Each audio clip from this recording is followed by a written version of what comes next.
Assalamualaikum warahmatullahi wabarakatuh. Pertemuan hari ini kita akan membahas tentang regresi linear berganda, di mana nanti kita akan membuat pendugaan dari suatu uh, parabel yang berhubungan uh,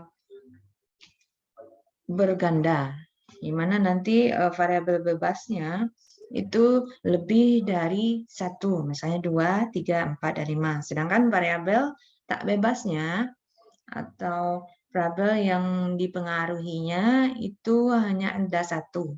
Atau kita simbolkan dengan variabel y-nya 1, sedangkan variabel x-nya ada 2 atau 3 atau lebih dari 2. Lebih dari 1. Jadi nanti dalam analisis regresi linear berganda, kita akan membuat model berbentuk linear ya dengan X-nya 2, 3, 4 dan seterusnya.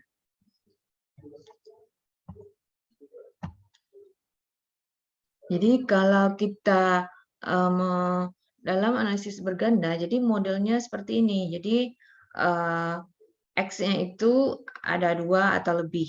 Ini contohnya jika X-nya ada 2, variabel X-nya ada 2, maka nanti kita misalkan nanti ada simbolnya, kalau dalam analisis regresi linear sederhana, itu hanya ada A dan B saja koefisiennya.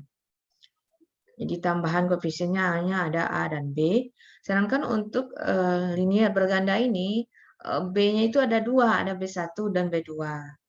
Nah, inilah membentuk dugaan. Ya, ini Y-topi adalah dugaan model pada analisis regresi linear berganda. Sedangkan Y-nya nanti adalah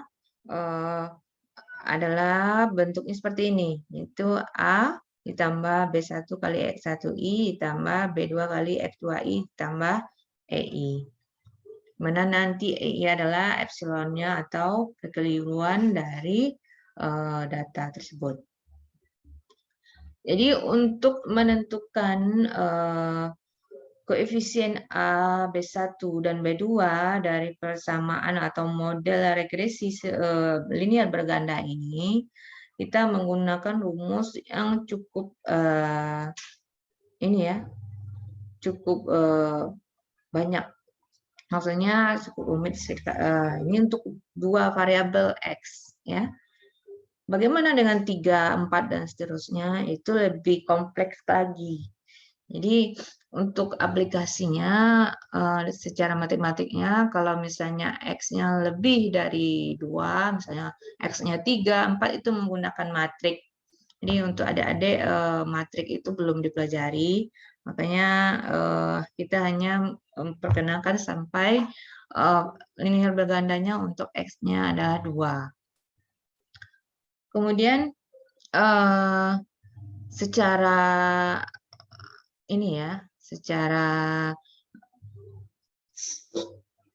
konsepnya, maksudnya secara statistiknya, biasanya orang saat ini menggunakan analisis statistik linear berganda itu menggunakan software statistik atau aplikasi.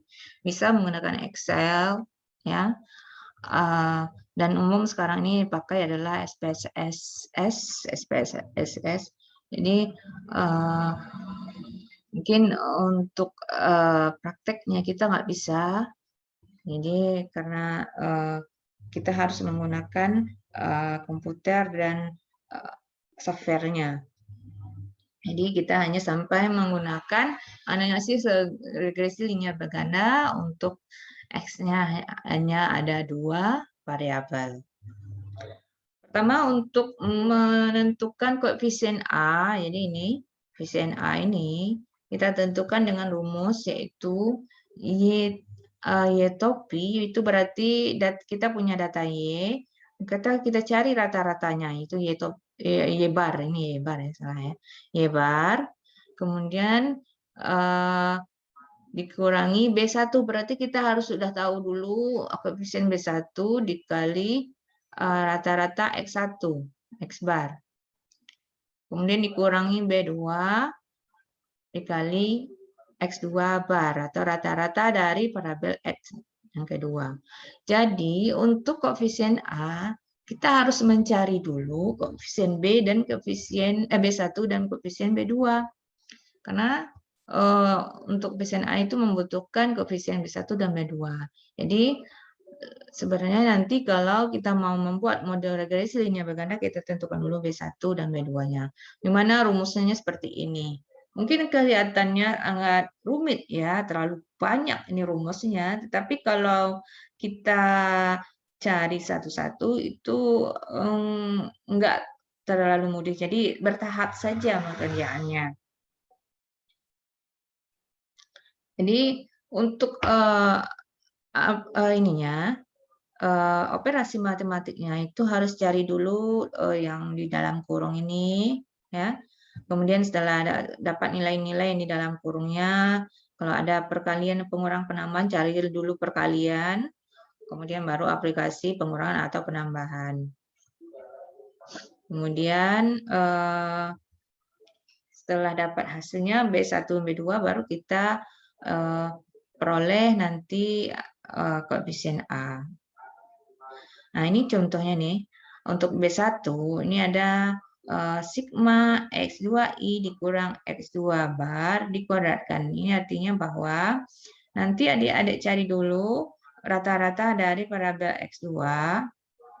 Kemudian data di setiap X2 itu dikurangi rata-ratanya. Kemudian dikuadratkan, baru jumlahkan. Ini ya.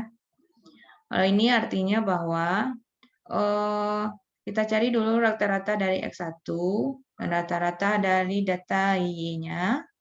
Kemudian X1, ini arti bahwa data pada setiap tabel XI dikurangi rata-ratanya dari X itu, X1 itu. Kemudian dikali dengan data dari Y dikurangi rata-ratanya. Baru kita jumlahkan. Jadi per barisnya kita jumlahkan nantinya. Begitu juga ini. Ya, ini sama dengan ini cuma nanti bedanya sekarang X2 ya. Lakukan perhitungannya. Kemudian sekarang ini X2 dengan YI. Setelah itu ini juga XI kurang X1 bar, berarti adik-adik harus cari dulu X1 ini dikurangi rata-ratanya, dikuadratkan dulu, baru dijumlahkan. Nah, biar mudahnya nanti kita praktekkan dalam contoh soal. Misalnya kita melakukan pengamatan terhadap 10 keluarga mengenai misalnya variabel yang kita punya yaitu X1, itu variabel yang akan mempengaruhi variabel lainnya.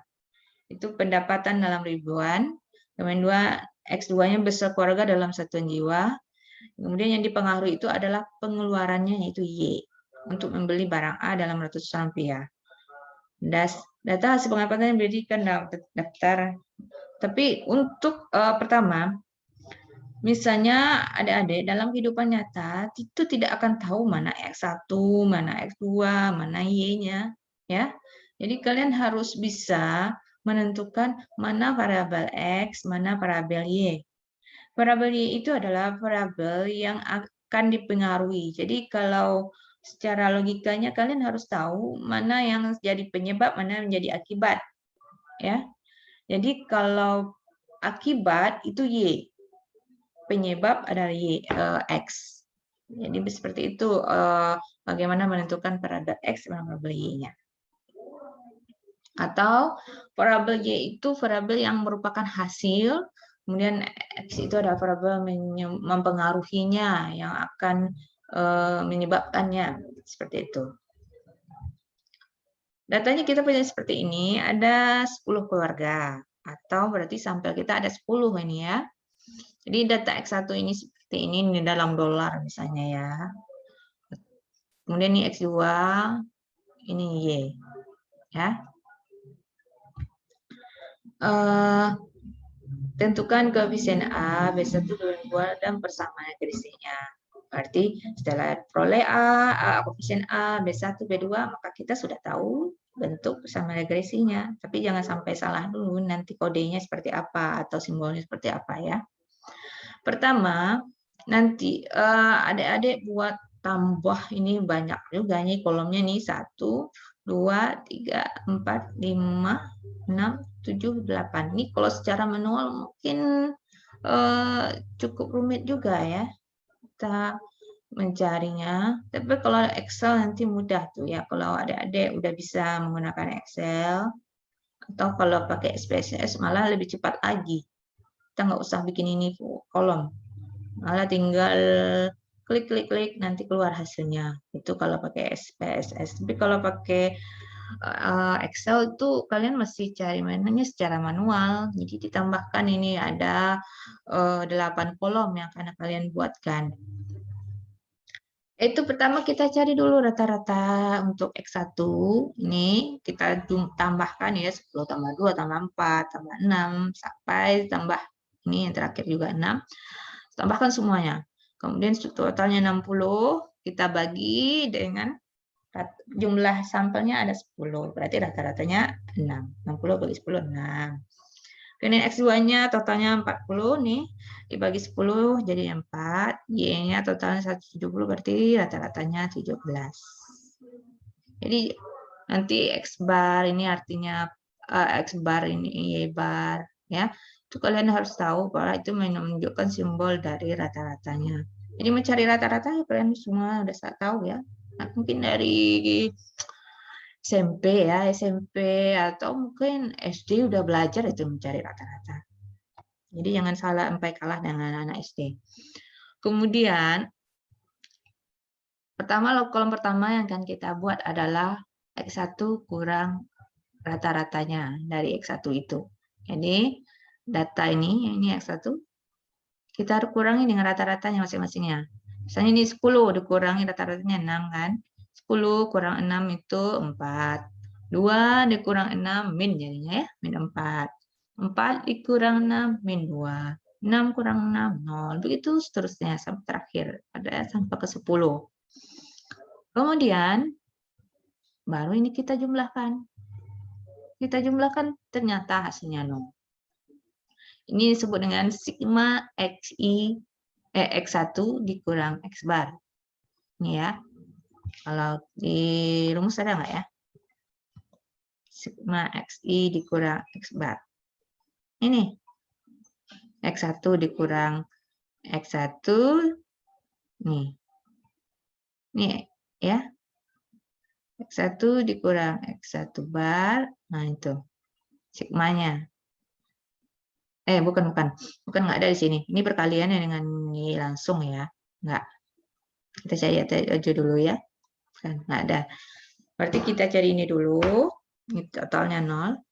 Sekarang ini X2 dikurangi rata-rata X2 ya.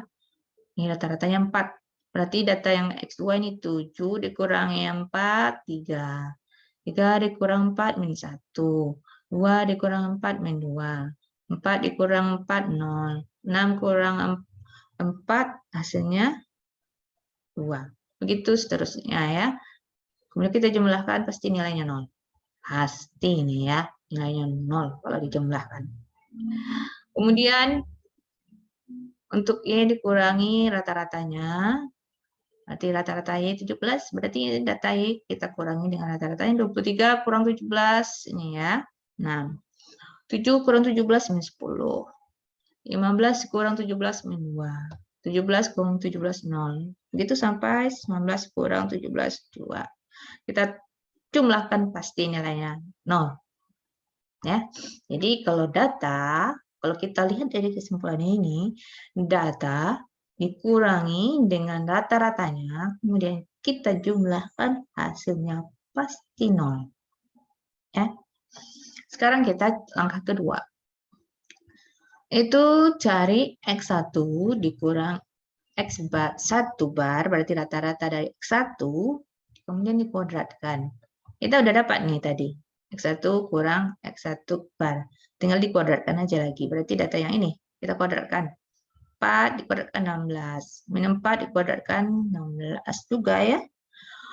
Min 2 dikuadratkan 4.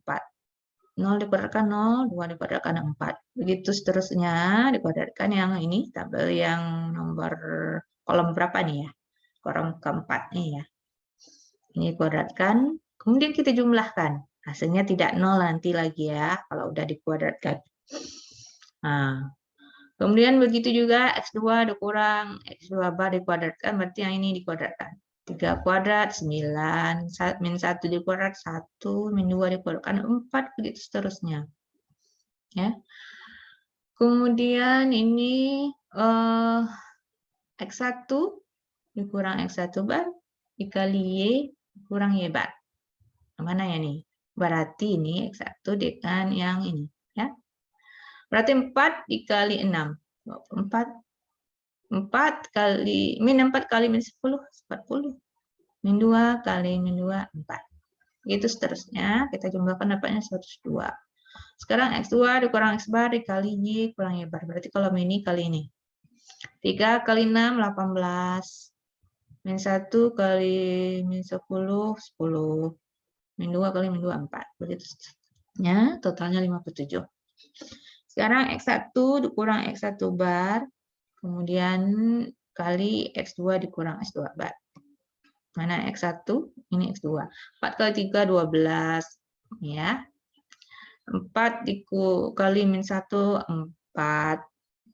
Min 2 kali min 2, 4. 0 kali 0, 0. 2 kali 2, 4. 1 kali 1, 1. Begitu seterusnya, totalnya 27. Nah, sekarang kita sudah punya nih.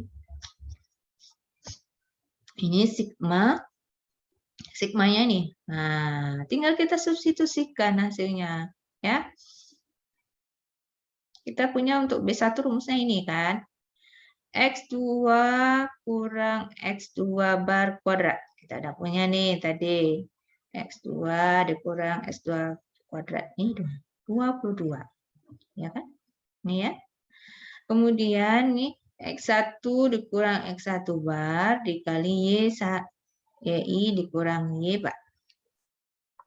X1 kali Y. Ini. Total berapa? 102. Ini ya. Kita substitusikan. Ini juga begitu. Ini X1 kurang X bar. Kemudian kali X2 kurang X bar kita jumlahkan. Ini ya 27. Kemudian ini X2 dengan Y. Ini ya 57. Nah, ini 46, ini 22, ini 27. Dikuadratkan. Nah, berarti kita tinggal lakukan operasi ini. Bagaimana caranya? Dalam kurung kita cari dulu. Berarti ini ya.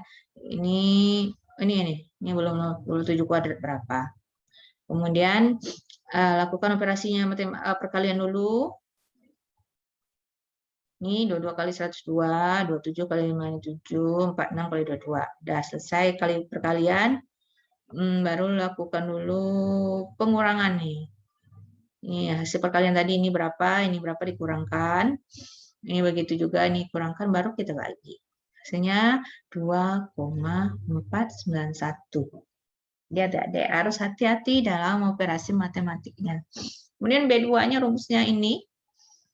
Ya, X1 dikurang X1 bar atau rata-ratanya dikuadratkan. Nih. Ya, 46. Ini X2 kali Y. Ini 57. Ini X1, X2. Ini ya, 27. Ini 1, Y1. Ini ya, 102. Kemudian X1 kurang X1 bar. Dikuadratkan 46. Ini. Kemudian X2 dikurang X2 kuadrat. 22. Ya. Kemudian ini X1 kali X2 ya. 27 dikuadratkan. Nah, sama nanti seperti B1 ya. Untuk B2 kita lakukan operasi dalam kurung ini 27 kuadrat nih, perlu dikalikan dulu. Kemudian kalikan ini, kalikan 27 dan 102, 46 dengan 92. Kemudian lakukan operasi pengurangan dulu nih yang di atas. Berapa penyebutnya, berapa pembilangnya ya. Kemudian baru lakukan operasi pembagian. Hasilnya menjadinya min 0,466. Nah, sehingga barulah kita peroleh A. Karena untuk A ini, koefisien A kita membutuhkan B1, B2. Ibaratnya tadi 17, B1 kita udah dapat nih. Ini kurang ya, kurang. X kali X1 rata-rata 16 kurang B2 min jadi plus nantinya. Kemudian X2-nya 4. Jadi kalau seperti ini gimana caranya? Lakukan perkalian dulu. Nih, 2 ke 4, 4 kali 6. Min ini kali min 4. Ya, min juga artinya. Kemudian ini pengurangan. Ini jadi min jadi tambah. Hasilnya A-nya 3,919. Sehingga persamaan regresi kita peroleh bahwa ini positif nilainya. Jadi 3,919 ditambah B1-nya ini positif, berarti tambah 2,491 X1. B2-nya negatif, berarti ini jadi kurang. Kurang 0,466 X2 ditambah EI. Ini kalau Y ya. Tapi kalau Y topi, itu ada seperti topi atau seperti atap di atas Y ini, maka simbol dari epsilon ini atau errornya kita hilangkan. Hanya sampai ini saja. Itu kalau ada tandanya Y topi. Tapi kalau Y, kalian harus tambahkan dengan EI ini. Nah, inilah bentuk persamaan regresi berganda untuk dua variabel. Ternyata X1 ini dia berhubungan positif terhadap Y, jadi penambahan terhadap X besar ini ya, 2,491 akan menambah Y sebesar 1 satuan. Sedangkan dengan X2 itu adalah hubungannya negatif. Jadi penambahan X besar 0,466 itu akan mengurangi Y sebesar 1 satuan. Jadi ada hubungannya berbalikan ya. Ini X yang bertambah, Y-nya berkurang. Atau balik ya. Kalau Y-nya bertambah berarti X-nya berkurang. Seperti itu. Nah, inilah bentuk model persamaan regresi linear berganda yang kita bisa prediksi berapa nilai sembarangan X nantinya. Misalnya X1-nya berapa, X2 berapa, kita bisa menentukan berapa nilai Y prediksinya dengan model seperti ini. Nah, ya, demikianlah materi tentang bagaimana membuat model regresi linear berganda untuk khusus ini ya, khusus untuk dua variabel X, dua variabel X. Tetapi jika X-nya lebih dari 2, bisa 3, 4, jadi rumus ini tidak bisa dipakai. Ini hanya untuk 2X saja. Karena nanti kalau lebih dari 2 itu lebih kompleks. Ini aja rumus untuk dua variabel udah banyak, apalagi 3, 4 ya. Itu lebih sederhana nanti menggunakan matriks. Mungkin bagi sebagian yang matrik belum belajar ya, mungkin kalau waktu SMA udah belajar tapi masih lupa. Jadi kita hanya bahas sampai sini. Demikianlah materi hari ini. Assalamualaikum warahmatullahi wabarakatuh.